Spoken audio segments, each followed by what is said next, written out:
પકાઈ બહુ કીધી નથી અને જે અમારી જગ્યા આવી ને એ જગ્યાએ જે પુલ તૂટી પડ્યો.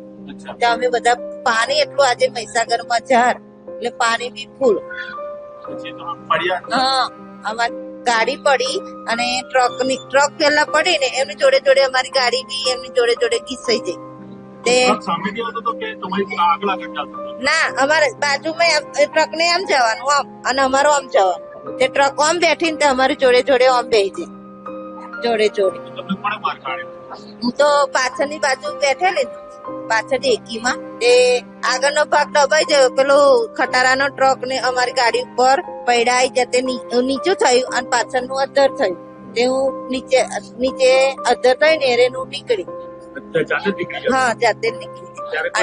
ત્યારે કોઈ નતું. પછી 5 મિનિટ થઈને બધા કિનારે જોતા હતા. તે મેં અવાજ કરવા લાગી કે કોઈ બચાવો બચાવો, મારા છોકરાને પાણીમાંથી કાઢો, કોઈ મદદ કરો. તો કોઈ આવ્યું નહીં. 1 કલાક સુધી હું બૂમો પાડ્યા કરી તો કોઈ આવ્યું નહીં. 1 કલાક પછી આયા બધા. મારો ઘરવાળો હતો, મારા 2 વર્ષનો છોકરો છે, 6 વર્ષની છોકરી છે, મારા સંબંધી મારા ઘરવાળા ના જીજાજી તાઈન છે. એ બધાનું શું